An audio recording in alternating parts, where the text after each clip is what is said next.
Առավոտուսոն է առաջնալիքի ուղիղ եթերում և առաջիկա րոպեներին մենք խոսելու ենք հերոսների վերականգնողական քաղաք հոգեկան առողջության կենտրոնի նոր նախագծի մասին։ Կենտրոնի տարածքում կառուցվել է ֆիզիկական խնամքի կենտրոն։ Կենտրոնը իրականում շատ ակտիվորեն է գործունեություն ծավալում, ինչը շատ ողջունելի է։ Մեծ թիմի իրականում կարծում եմ նաև շնորհիվ, բայց այնտեղ մի անձնավորություն կա, որ ամենագլխավոր մեղավորն է, ու շարժող ուժն է, շարժիչն է այդ ամեն ինչի, ում սիրով ուզում եմ արդեն ներկայացնեմ սիրելիս, մեր տաղավարում է հերոսների վերականգնողական քաղաք հոգեկան առողջության կենտրոնի հիմնադիր նախագահ եւ այն նախագծի, որի մասին շատ շուտով նաև կխոսենք, հեղինակ Սուրեն Արենցը, բարի լույս Սուրեն։ Բարի լույս, բարի լույս։ Շատ ուրախ ենք ձեզ մեր տաղավարում տեսնել։ Ես ուրախ եմ, որ երկու կարևոր իմ լավ ընկերներն եմ տեսնում միաժամանակ։ Փոխադարձ։ Գիտես, առաջարկամ առիթից օգտվենք ու մի փոքր առհասարակ վերականգնողական քաղաքի մասին պատմենք, հատկապես որ նորությունները շատ են, բայց այդ շատ նորության կողքին եւս մեկ նորություն ունենք վերջ իրադարձությունը, որին կանդրադառնանք ավելի մեծ հատվածով։ Շատ բարի, շնորհակալ եմ նախ հանրայնացման համար, որովհետև շատ կարևոր է, որ մարդիկ իմանան իրենց անվճար բուժումների մասին տեղեկանան։ Հերոսների վերականգնողական քաղաք ինքը հոգեկան առողջության կենտրոն է, ամբողջապես անվճար ծառայություններ են պատերազմի մասնակիցների, զոհվածների ընտանիքի անդամների համար եւ արդեն 5-րդ տարին է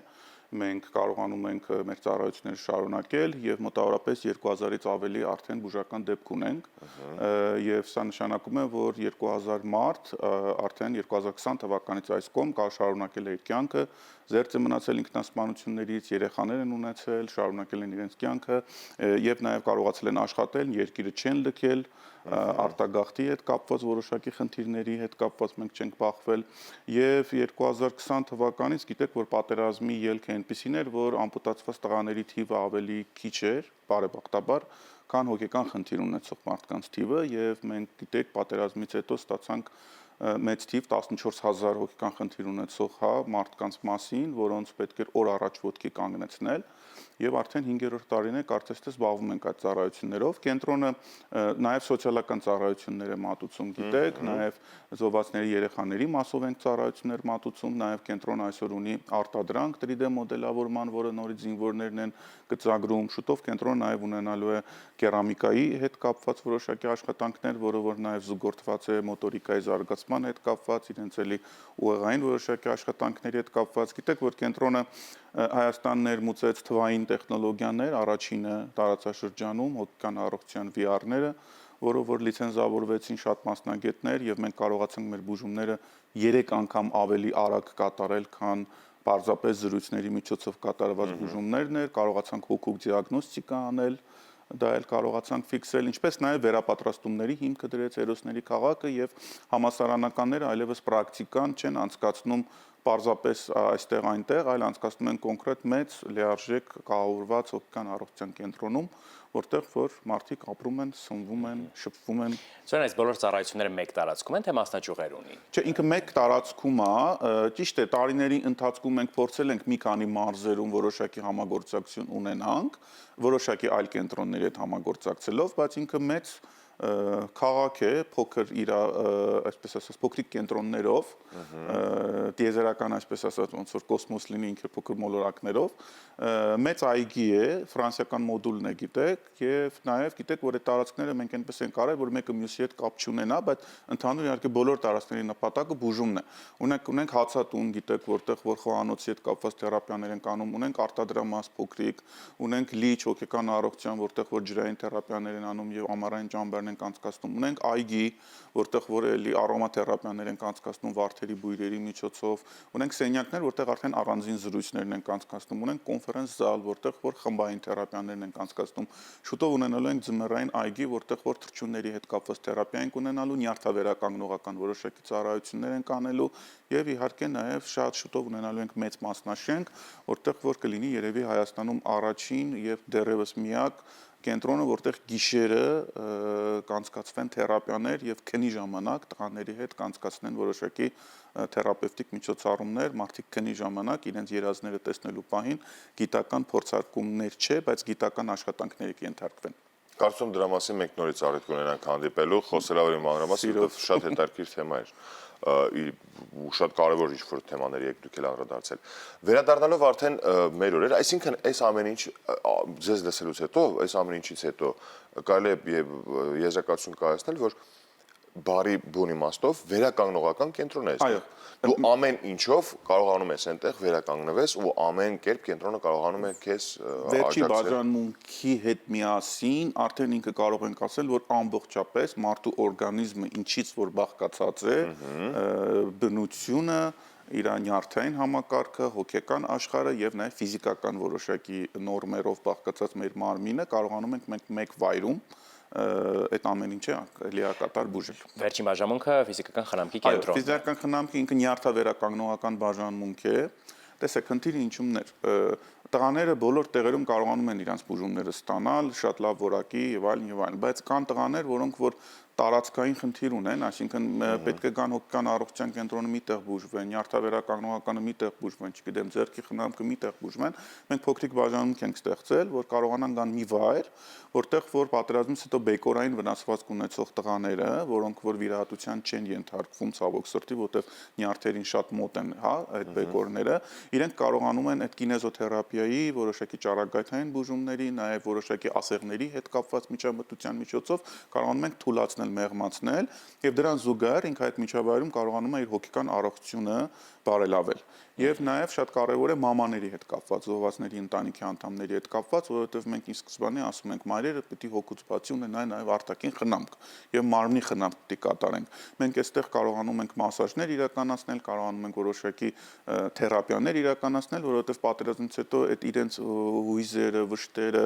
այդ իրենց մտածմունքները նաև որոշակի ֆիզիկական խնդիրների աբերում եւ նաև դեմքի հետ կապված որոշակի ծերացման դեպքեր են ունենում, հա, մենք փորձում ենք որ նաև հոգու ծաղկմանը զուգահեռ նաև որոշակի զարգանք մարմնին, հա, ֆիզիկական որոշակի օգուտ տանք, որ կարողանա այդ բոլորը իրար հետ միաժամանակ մեկ կենտրոնում լիարժեք կատարվի։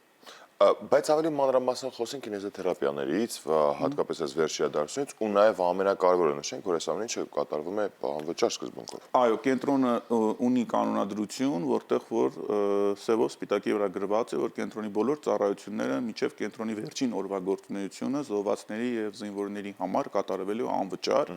Իհարկե որոշակի ծառայություններ մենք հանրության իսկ խնդրանքով ոչ պատերազմի մասնակիցների համար այս տարի փորձելու ենք անենք վճարովի, որովհետև մարդիկ կան, որոնք բարձրակարգ ծառայությունների կարիք ունեն եւ չկա որևէ տեղ, որ իրանք կարողանան ունենան, բայց նորից այդ գումարները էլի ուղղվելու է զինվորների, հա, թերապիաներին, այդ սկզբունքով նաեւ խնամքի կենտրոնում կա որոշակի ծառայություններ, բայց այստեղ խնդիրը վճարը չի, այստեղ խնդիրը մի վայր ունենալն է,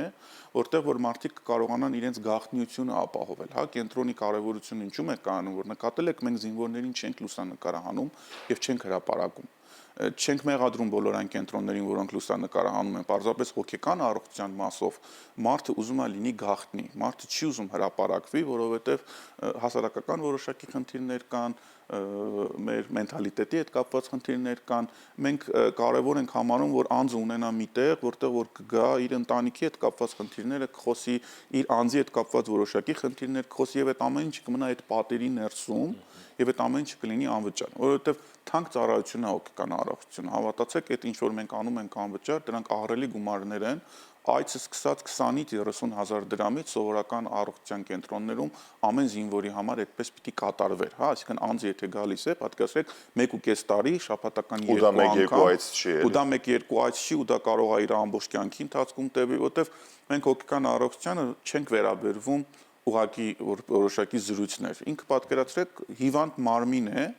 եւ այդ հիվանդ մարմինը պատկերացրեք վիրահատությունից հետո պիտի հետ վիրահատական որոշակի աշխատանքներ արվի եւ հենց այդ հոգեբանի եւ որոշակի տեխնիկայի միջոցով մենք պարբերաբար փորձում ենք այդ հիվանդ մարմինը բերենք բալանսի եւ այնպես անենք, որ այդ մարմինը հանգարց, չգիտեմ, մետաստազներ չտա, որոշակի բորբոքումներ չտա, հոգին էլ է այդպես։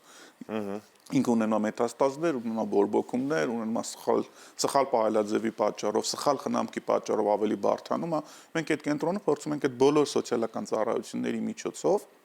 անձին պահել բալանսի մեջ, որ մինչև կյանքի ընթացքում կարողանա որևէ խնդիր չունենա։ Այսօր գաղտնիությունը իհարկե հանրությունից շատ կարևոր է, բայց չէ՞ որ կենտրոնում կա նաև միջավայրը, որը կիսում են այս ամենը ինչով անցած մարդիկ միասին եւ երևի թե այդ միջավայրի կիսումը եւ բոլորով միասին հաղթահարելը եւս կարեւոր է, չէ՞։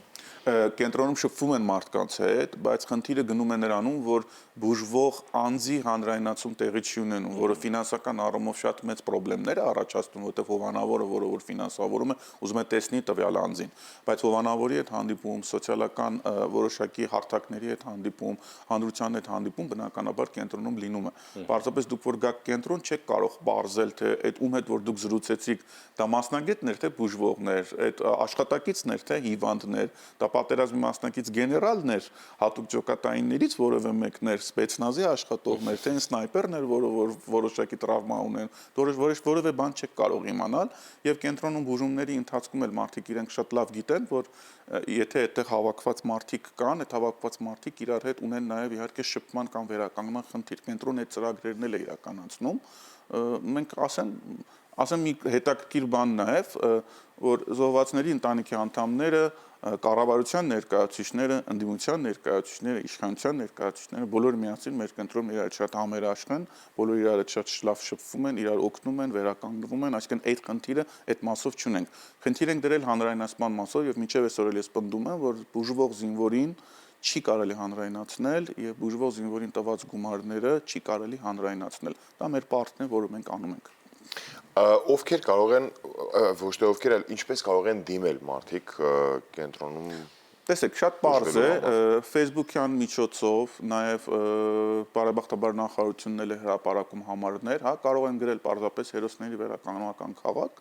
համացանցի մեջ եւ բոլոր համացանցի տվյալները կբերի, պարզապես զանգահարեն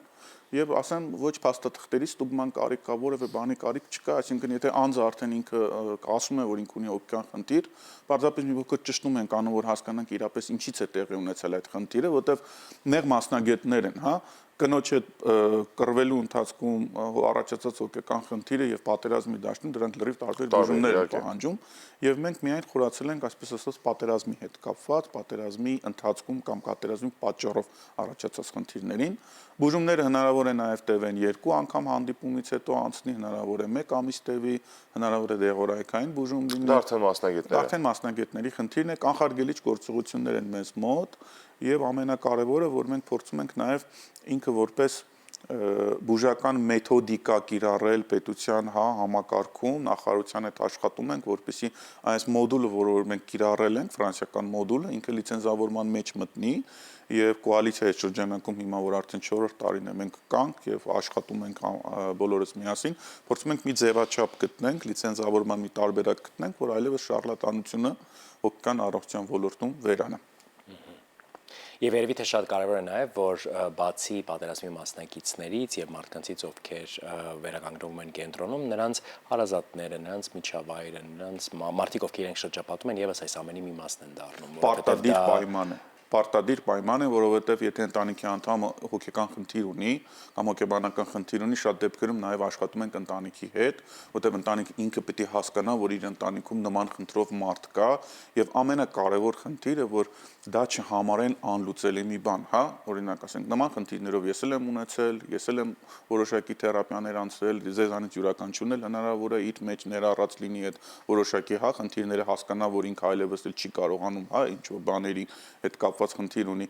ընտանիքի անդամը պետք է գիտակցի, որ ունի իր ընտանիքի մեջ նման խնդրով անձ եւ ինքը այլևս պետք է գիտակցի այդ իրավիճակը եւ ինքը եթե զգում է, որ ինքն էլ ունի նմանատիպ խնդիր, պարտադիր է, որ ինքն էլ է թերապիան անցնի, որ հանկարծ չվնասի թերապիա անցնողին։ Սա շատ կարևոր է, կոմպլեքս համալ, ինչպես դուք հեռուստաընկերությունում, չէ՞, բոլորդ միասին աշխատում եք մեկ գաղափարի համար, եթերի համար։ Այդ նույն եթերի համար բուժվող անձն է եւ բոլորդ պարտադիր կենթարկվեք այդ կանոններին, այլապես այդ եթերը լավը չի լինելու։ Նույն կերպ բուժումը լիակատար չի լինի, եթե ընտանիքի անդամները չկարողանան համակերպվել եւ շատ դեպքերում նաեւ այո զինվորին թողնում ենք որոշակի ժամանակ հանգիստ, աշխատում ենք մայրիկի հետ, պապայի հետ, եղբոր հետ, ովքեր որ խնամակալներն են։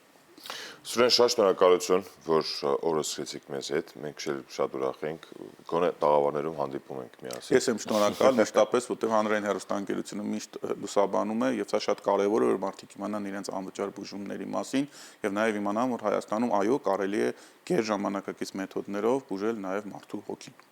Ու շատ ուրախ եմ, որ քո խոսքի մեջ նշեցիր, դեռ նորություններ շատ կան ու այս տարի նույնպես սպասումներով այսպես պետք է զինվենք, համբերենք, սպասենք, որ նորության դեպքում նորից հանդիպենք մեր տաղավարում ու զրուցենք։ Քեզ լավ օրվա շարունակություն ենք մաղթում, իսկ ձեզ սիրելիներս այս պահին առաջարկում ենք, որպեսզի մնաք մեզ հետ, մենք խոսքը փոխանցենք մեր գործընկերներին, ովքեր կներկայացնեն լրահոսը, որից հետո վերադառնանք տաղավար ու կշարունակենք մինչև ժամը 11:30։ Մնացեք մեզ հետ։